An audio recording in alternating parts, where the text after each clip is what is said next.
ஓ முருகா! வெற்றிவேல் முருகா! வேலுண்டு வினையில்லை, மயிலுண்டு பயமில்லை.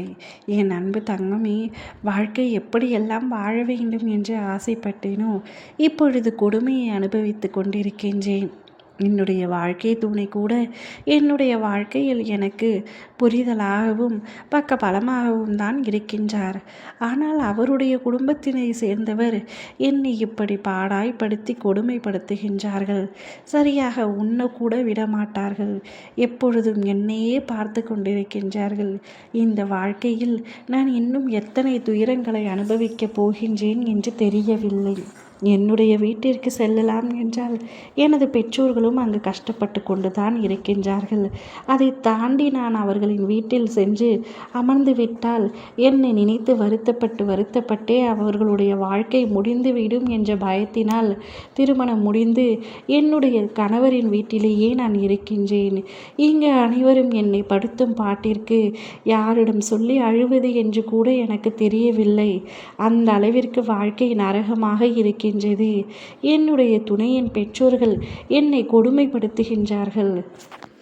இதற்கெல்லாம் எப்பொழுதுதான் எனக்கு விடிவு காலம் பிறக்கும் என்று தெரியவில்லை. என்னுடைய கணவரோ அவர்கள் இருக்கும் பொழுது ஒரு மாதிரியும், அவர்கள் இல்லாமல் தனிமையில் இருக்கும் பொழுது வேறு மாதிரியும் பேசுகின்றார். இப்படி ஒரு குடும்பத்திடம் வந்து சிக்கி என்னுடைய வாழ்க்கை இப்படி சின்னா பின்னமாகிவிட்டதே. யாரிடம் அப்பா சொல்வது? அப்படி என்னத்தான் நான் பாவம் செய்தேன்? எதற்காக எனக்கு இவ்வளவு பெரிய தண்டனையை கொடுத்தீர்கள்? இதிலிருந்து நான் எப்படி விடுதலையாவேன் என்று எனக்கு தெரியவில்லையே அப்பா. எப்படியாவது எனக்கு ஒரு வழியை காட்டுங்கள் என்று கேட்டு அழுது கொண்டிருந்தாய் அல்லவா? உனக்கான வழி பிறந்து விட்டது தங்கமே. உன்னுடைய கஷ்டத்திற்கான வழி பிறந்து விட்டது.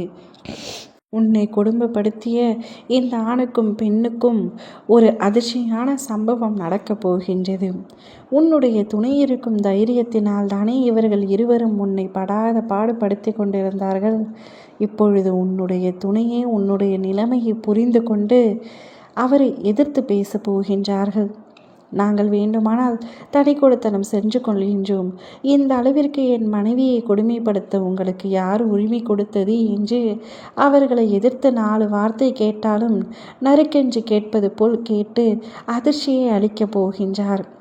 இதனால் அவர்களுக்கு அதிர்ச்சி. உனக்கு என்ன ஆகும்? அவர்கள் இல்லாத சமயத்தில் மீண்டும் உன்னை கொடுமைப்படுத்துவார்களா என்று நினைக்கின்றாயா? சில வார்த்தைகள் பேசத்தான் செய்வார்கள். நீ அமைதியாகவும் பொறுமையாகவும் இருந்துவிடு. இனி உன் துணை பேசிக்கொள்வார். உன்னுடைய துணை இத்தனை நாள் பேசாமல் உன்னை பற்றி புரிந்து கொள்ளாமல் இருந்தார். இப்பொழுது அவருக்கு எல்லாமே புரிந்துவிட்டது. இனி எது நடந்தாலும் நீ அவரிடம் சொல்.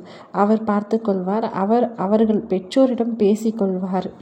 அவர்களால் உன் துணை பேசிய அதிர்ச்சியில் இருந்து வெளிப்பட முடியாமல் தவித்து கொண்டிருப்பார்கள்.